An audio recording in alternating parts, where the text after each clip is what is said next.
우여곡절 끝에 총선 후보를 확정한 여야. 이 시간에는 치열한 접전이 예상되는 주요 격전지 그리고 정치권 상황 정리하겠습니다.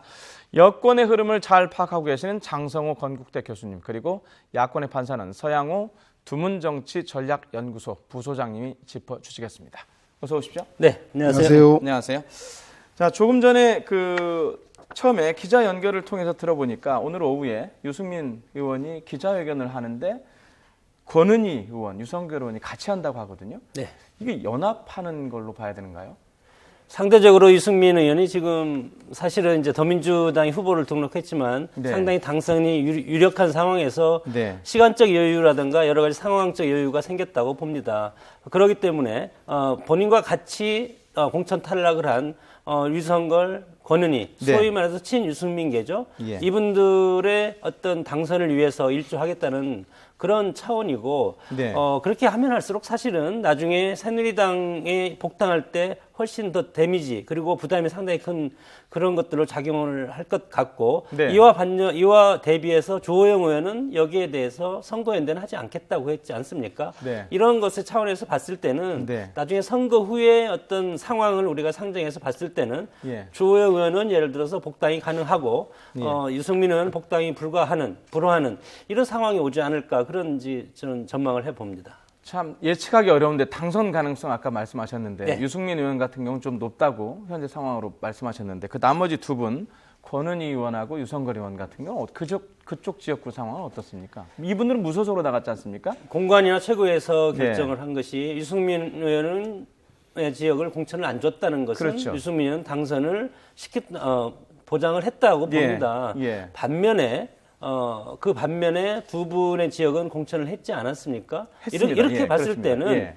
상당히 지금 박근혜 대통령을 지지하는 표심 그러니까, 한 40% 예. 이상 되지 않습니까? 특히 예. 대구 지역은 예. 이 표심들이 상당히 똘똘 뭉쳐 있다. 예. 이렇게 봤을 때는 무소속이 다른 지역에서는 경쟁하기가 쉬운 구도가 아니다. 상당히 벅차오리라고 봅니다. 권은희 의원과 유성걸 의원 같은 경우는 네. 당선 가능성이 지금으로서는 유승민 의원처럼 제가 이렇게 확신하게 얘기를 할 수는 없지만 네. 추정적으로 봤을 때는 그럴 가능성이 상당히 많다고 봅니다. 자, 유승민 의원 얘기 한 가지 더 해보면 네. 당선이 되면 복당을 하겠다 이렇게 얘기를 했지 않습니까? 근데 원유철 원내대표는 이에 대해서 그러지 않을 것이다. 이게 실제적으로 어떻게 될지에 대한 부분도 있지만 이제 선거를 앞두고 이제 주고받는 말일 수 있거든요. 어떻게 보십니까? 원유철 대표 입장에서는 무소속으로 지금 탈당한 분들이 당선을 되지 않게 하기 위한 정치적인 수사일 수도 있지만 네. 새누리당의 현실적인 권력 지형을 보면 그리고 지금 공천의 결과를 봐도 마찬가지로 7월 달에 전대에서 친박계 후보가 당 네. 대표가 될 가능성이 상당히 많습니다. 네. 그리고 나서 바로 대선 국면으로 들어갔을 때 네. 전대 이후에 대선 국면까지 1년 정도 남았는데 네. 이 과정에서 유승민 의원을 복당시킬 수 있는 힘을 가지고 있는 사람이 누구냐. 예. 이렇게 봤을 때 당에서는 당 대표라든가 최고위원들이 이것을 해가지고 다수결이라든가 여러 가지 절차가 상당히 복잡합니다. 네. 원유철 원내대표가 아까 말씀하셨지만 네. 그런 차원에서 봤을 때 최근에 공천 파동도 결국은 유승민 카드를 놓고 막판까지 옥새 파동이라고 하는 그런 김무성 대표가 여러 가지 법적인 여러 가지 문제점까지 앞으로 노정시키면서 이것을 쥐고 있지 않았습니까? 예. 그런 차원에서 봤을 때 친박이라든가 대통령 그리고 여권 전체에서 힘의 중심부에서는 유승민 의원을 절대 정치를 같이 할 수 없는 그런 정치인으로 저는 판단할 가능성이 상당히 많고 모르겠습니다. 총선에서 여당이 120석, 130석 이렇게 과반에 훨씬 못 미치면 집권 여당의 친박 자체 세력이 상당히 왜소해질 가능성이 있기 때문에 무소속을 안 받아들일 수도 없겠지만 150석 이상만 딱 넘는 순간 그리고 한두 석 미달이 되더라도 유승민 의원이 들어오기는 상당히 어려운 그런 권력구조적 현상을 가지고 있다고 봅니다. 들어보니까 통상적으로 당에서는 무소속이 되더라도 받아들이는데 이번 경우는 권력 상황을 보니까 그렇게 쉽지 않을 것 같네요. 이것은 차기 네. 정권 창출과 관련이 상당히 많습니다. 그래서 이번에 유승민 의원 공천이 끝까지 그렇게 어려움을 겪었던 거예요. 그것은 그러니까. 유승민 의원 공천은 애초에 네. 박근혜 대통령과 적대적인 관계라든가 예. 청와대에서 어떤 이런 것을 해석을 했기 때문에 네. 이것은 대권 가능성은 상관이 없다고 봅니다. 그리고 대권과 관련 있는 것은 사실은 김무성 대표가 마지막 공천 과정에서 부산 PK 지역을 전부 살리지 않았습니까? 네. 그리고 친 김무성계가 전원 생존하지 않았습니까? 네. 그 반면에 친이계와 그리고 친유승배가 전멸하고 네. 그 마지막에 옥새 파동을 해서 유승민 의원을 살렸다는 것은 앞으로는 김무성 대표와 청와대라든가 집권 여당이 대립각이 상당히 커진다. 여기에서 과연 유승민 의원의 어떤 존재 가치가 있을까? 그것의 한 일부분이라고 보는데 총선이 끝나면 바로 대권 그리고 전당대회, 당권 이것을 놓고 치열하게 개파간의 갈등이 있기 때문에 거기에서 봤을 때 이번에 김무성 대표가 큰 어떤 정치적 수확을 얻었다고 저는 보지 않습니다. 상당히 정치적인 리스크를 많이 안고 가는 대권 주자가 되려면 예. 대통령의 지지가 없으면 지금까지 성공한 대통령 후보가 없습니다. 네. 그렇게 봤을 때 상당히 큰 어떤 정권에서 반감을 가지는 여당의 핵심 대권 주자가 김무성 대표가 되었다고 봅니다. 저는 뭐 유승민 의원 복당과 예. 관련해서 좀 생각이 좀 다른데요. 예. 선거가 여당의 승리로 돌아갔을 경우에는 네. 아마도 친박이 주도하는 정당에서 유승민 의원의 복귀는 상당 기간 힘들 것이고요. 어려울 예, 것이다. 만약에 안에 총선에 패배한다면 예. 여권의 지지자들과 여당 소속의 의원들이 이런 상태로 정권 재창출이 가능하겠는가? 대선에도 질 수도 있다라고 하는 위기의식이 저는 여권 내에 권력 재편을 촉발할 것이다. 따라서 바로 총선 이후에 전개될 국회의장 선거, 원내대표 선거, 그리고 선거 패배에 따른 책임론을 따지는 전당대회에서 이대로는 안 된다. 당 밖의 유력 주자인 유승민 의원을 데려와서 여당을 황골탈퇴해야 한다라고 하는 흐름들이 일어날 경우에 유승민 의원은 그야말로 왕의 귀환으로 새로운 차기 권력의 중심 주자로서 우뚝 설 가능성이 아주 높아 보입니다. 정리를 하자면 이번 총선 결과에 따라서 달라질 수 그렇습니다. 있다. 예, 예. 이런 말씀이시죠. 자, 말씀하신 김에 야권 상황을 좀 예, 보겠습니다. 야권은 뭐니 해도 특히 수도권을 중심으로 제가 봐도 단일화가 가장 큰 변수인데요.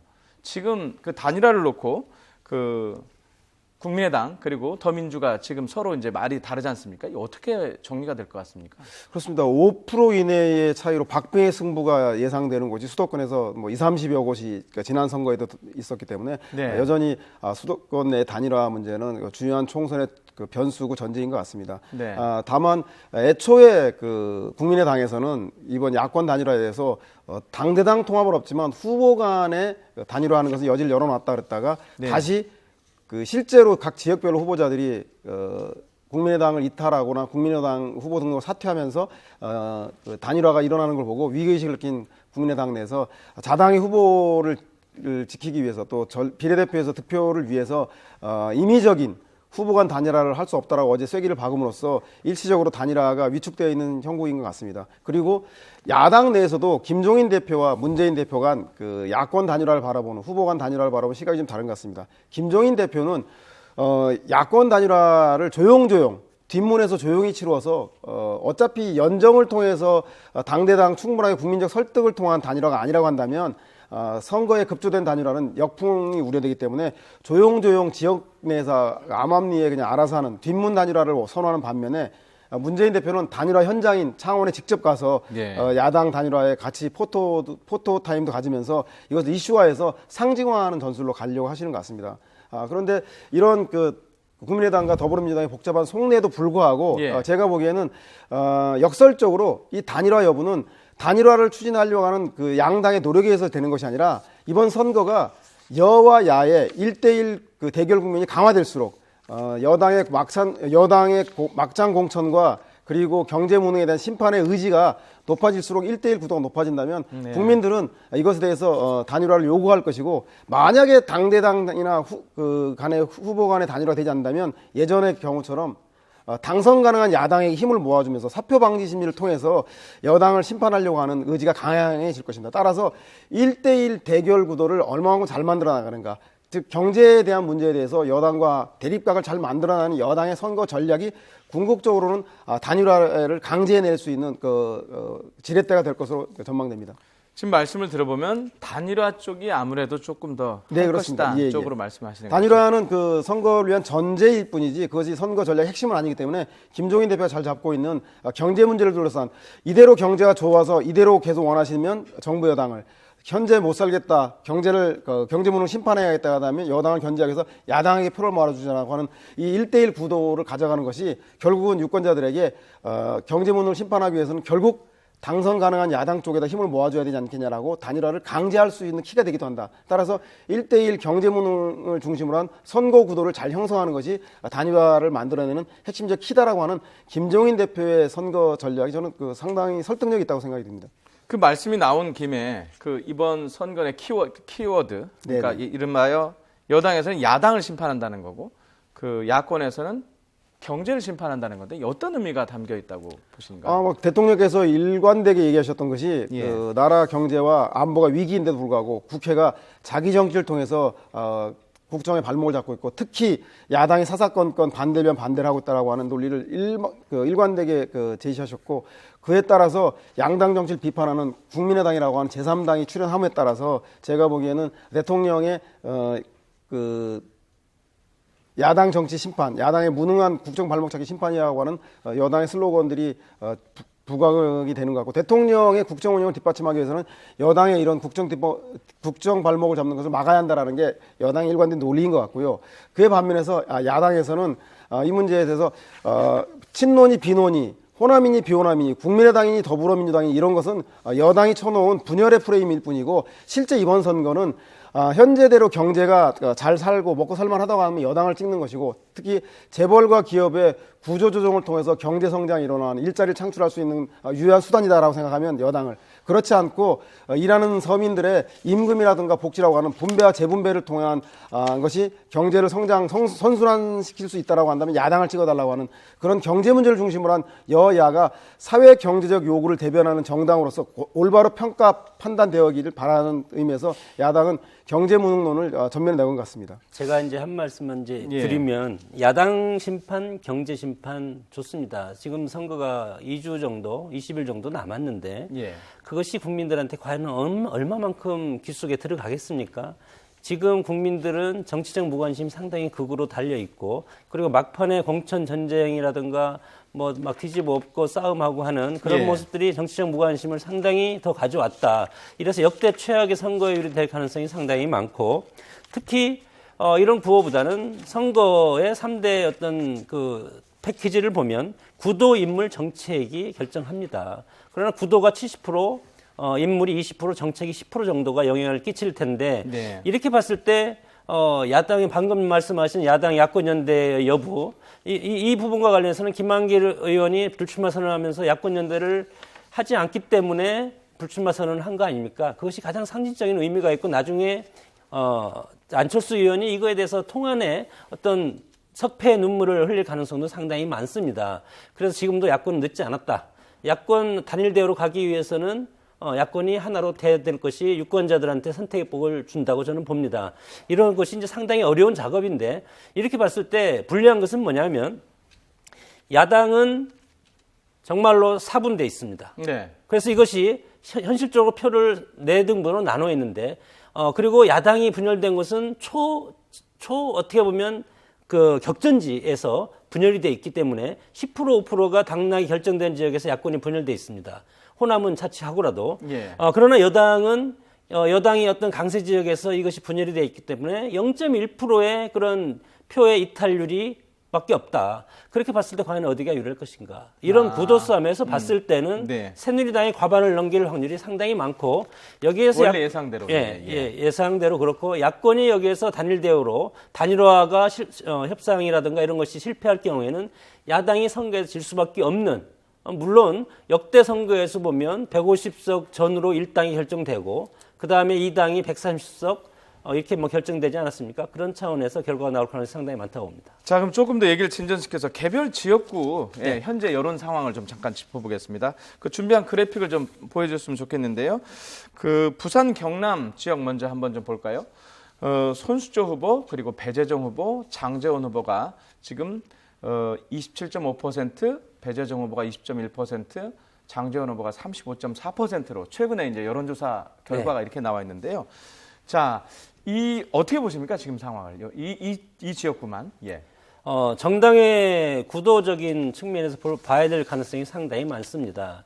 새누리당과 더민주 그리고 국민의당 이렇게 됐을 때 1대1 구도로 갈 가능성이 상당히 많은데 이렇게 봤을 때 집토끼와 산토끼 대결이라고 봅니다. 네. 부산 같은 경우는 사실은 새누리당이 강세 지역이고 문재인 대표가 출마하지 않고 그렇기 때문에 네. 사실상 새누리당이 훨씬 더 유리한 구도가 돼 있다. 지금 이 선거 지금 여론조사를 보면 손수조 후보가 장재원 후보, 무소속 후보죠. 장재원 후보한테 7% 정도 뒤져 있지만 예.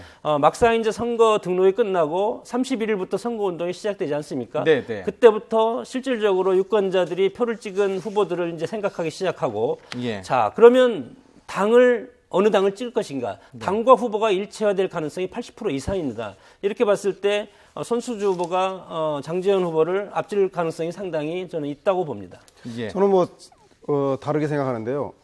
아직까지도 불이한 공천, 정의로운 후보 구도가 그대로 관철되는 것은 상징적 지역이 사상이라고 생각이 듭니다. 네. 부산의 사상은 낙동강 벨트라고 소위 말하는 낙동강이 시작되는 그 사상에 위치한 첫 초입에 있습니다. 네. 거기에 장재원 의원이 저렇게 선전하고 있다는 것은 이번에 친박에 의한 비박계 공천 학살이 국민적 역풍을 맞고 있다는 것이 상징적인 거고, 저기에 부산 지역의 민심 자체가 TK로부터 PK가 공천에서 배제당하고 있다고 하는 묘한 지역 정서가 결부될 경우에 제가 보기에는 의외의 결과가 나올 수 있다. 특히나 현재 싸움이 김무성 대 박근혜 대통령과의 대립 갈등이라고 한다면 현재 권력에 의해서 미래 권력인 김무성을 지켜야 되지 않냐라고 하는 상승작용을 일으킬 경우에 장재원 후보가 여권 성향의 무소속 후보이지만 단순하게 이것을 여권 성향으로 보기 어렵고 향후 그 여권 내 권력 지원과 관련했을 때 PK 지역에서 현재에 있어서의 박근혜 대통령에 대한 이탈들이 상징적으로 보여주는 지점이 아닐까. 그래서 저는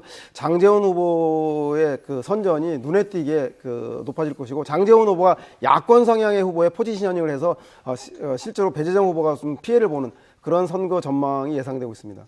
자, 이번에는 다음 지역으로 좀 넘어가 보겠습니다. 이번 총선에서 가장 핫한 지역인데요. 대구 지역인데, 대구 수성갑을 보면 보실까요? 김문수 의원이 36.9%, 김부겸 전 의원이 46.3%인데요. 자, 이걸 어떻게 분석을 해야 될까요? 지금 최근의 여론조사 결과입니다. 예, 최근에 김문수 후보가 상당히 많이 지금 쫓아오지 않았습니까? 네. 상당히 거리가 좁혀졌다고 봅니다. 저는 거의 50대 50으로 보는데 지금 봐서는 그러나 유승민 파동을 겪으면서 대구에서의 새누리당 지지자들이 상당히 결집하는 그런 강도가 상당히 세졌다. 예. 그래서 유승민 어떤 그런 효과로 김문수 후보가 상당히 어부지리를 얻을 가능성이 상당히 많습니다. 물론 세 번에 걸쳐서 김부겸 영남지역에서 더민주의 후보로서 당선이 되는 것은 사실은 노무현 대통령이 부산에 가서 정치하고자 하는 그런 반면에서 볼 가능성도 상당히 많은데, 지금 이렇게 46% 대 36%는 사실은 50%가 넘어야만이 그래도 5% 정도 이길 수 있다는 그런 가능성이 있는데, 50%를 김부겸 후보가 넘지 못하고 지금 오차범위 내죠. 사실은 이렇게 보면, 이렇게 봤을 때는 김문수 후보가 상당히 따라잡을 가능성이 막판에 있다고 봅니다. 시간이 지나면서 더 줄어들 것이란 말씀이신 네, 거죠? 지금 저는 오차범위 내에 있다고 보고요.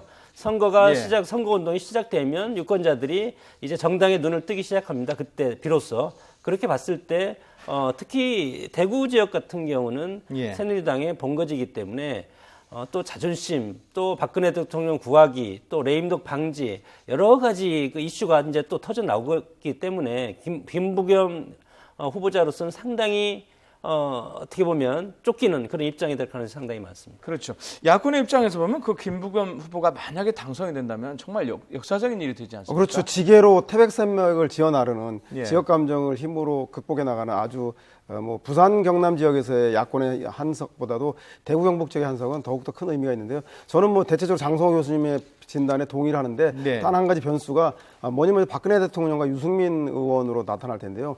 대구에서는 박근혜 대통령 때문에 선거가 진행할수록 정당 지지 성향이 아주 강화됩니다. 그래서 김부겸 의원이 상당히 어려운 초접전이 예상되는데, 단 유승민 의원의 현재 공천 과정의 희생을 보고 대구 시민들이 어떤 판단을 할지 영향을 줄 텐데요. 대통령을 위해서 바른 말하는 사람이 좀 필요하다. 즉 야당도 좀 필요하다, 유승민도 살려야 된다라고 하는 여론으로 확산될지, 아니면 예. 대통령이 어려우니까 우리가 대통령의 힘을 모으기 위해서 더욱더 새누리당의 힘을 모아야 된다라고 하는, 이 대통령을 위한 바른 길이냐 대통령을 위한 견제냐, 이런 두 가지 측면의 대구 민심의 복합적인 상황이 향후에 김부겸 의원에도 큰 직격탄을 줄 것 같습니다. 예, 유승민 의원 상황도 중요하지만은 여기 김문수, 김부겸 의원의 그 맞대결도 참 결과가 어떻게 될지 참 흥미로울 것 같습니다. 네, 그렇습니다. 자, 지금까지 정치권 상황 알아봤습니다. 두 분 고맙습니다. 네.